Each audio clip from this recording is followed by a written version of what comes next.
Lecture دیا ہے، آپ نے کہا کہ مولوی کہتے ہیں یہ مذہب سے نکالے ہوئے لوگ ہیں. ہمارے اندر کبھی فرقہ دیکھا ہے؟ کبھی خسروں کے اندر سنا ہے کہ شیعہ خسرے علیحدہ رہتے ہیں تو سنی خسرے علیحدہ رہتے ہیں اور بابی خسرے علیحدہ رہتے ہیں اور جو عیسائی خسرے ہیں وہ علیحدہ رہتے ہیں؟ آپ نے ہمیشہ سنا ہے کہ خسرے اکٹھے ہی رہتے ہیں. ہاں مذہب پوچھیں تو سب کہیں گے مسلمان. آگے کسی سے پوچھیں تو کہیں گے بس مسلمان ایک ہی ہے، مسلمان کی کون سی قسم؟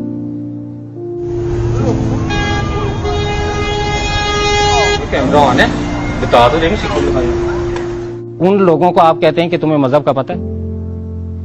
ہمیں مذہب سکھانے سے پہلے ہمیں سوچنا تو چاہیے نا کہ خود فرقوں میں بٹے ہوئے اور جو اکٹھے ہو کے ایک جگہ پہ رہ رہے ہیں ان کو ہم کہہ رہے ہیں کہ تم لوگوں میں کوئی فرقہ کیوں نہیں بھائی، تم لوگ فرقے میں بٹے ہوئے کیوں نہیں؟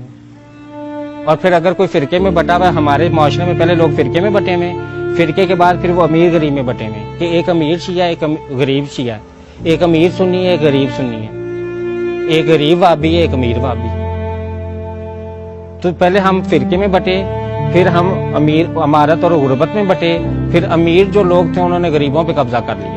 ٹھیک ہے، ان کو اپنا غلام بنا لیا، اپنا کام کروا رہے ہیں. اور انہی غریبوں کو جب یہ ڈر ہے کہ بھی یہ اکٹھے نہ ہو جائیں تو ان میں لڑائی ڈلوانے کے لیے فرقے کی پھوٹ ڈالی ہوئی کہ وہ خود فرقے کی جنگ میں لڑے رہیں اور باقی سارے بڑے آپس میں بیٹھ کے میٹنگیں کریں، وہ آپس میں ایک دوسرے کو قتل نہ کریں، وہ مذاکرات کریں، وہ بیٹھ کے باہمی مذاکرات سے مسئلہ حل کریں. تو جو غریب بیچارہ ہے جو ان کی غلامی کر رہا ہے وہ ایک دوسرے کو قتل و غارت میں لگے رہے کہ بھی فرقہ قتل کر دو، اس کو جینے نہ دینا، یہ انسان ہے اس کو جینے نہ دینا، مار ڈالو اس کو.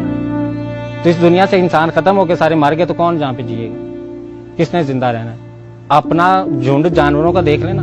انسان کو وہ اللہ تعالیٰ کہتا ہے نشانیاں ان کے لیے جو عقل رکھتے ہیں. اگر ہم ارد گرد جانوروں کو دیکھیں نا، اللہ تعالیٰ نے جانوروں کی جھنڈ بنایا نا، دیکھا کبھی فرقے میں لڑتے ایک دوسرے کو؟ دیکھا ایک کتا دوسرے کو کاٹ کھا رہا ہو، یا ایک کتا دوسرے کو کہہ رہا ہو کہ میں تم سے زیادہ امیر ہوں، یا ایک کہہ رہا ہو کہ میرا قد تم سے زیادہ لمبا ہے.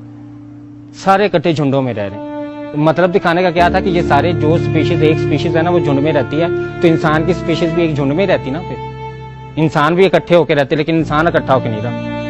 انسان کو طاقت کا نشہ ہے، وہ طاقت کا نشہ پھر اسے پاگل کرتا ہے. پھر وہ کہتا ہے کہ میں اس طاقت کے لیے کیا کروں، کیسے میں کروں، کیسے میں سب کو مار ڈالوں، میں کیسے ان پہ قبضہ کر لوں بس.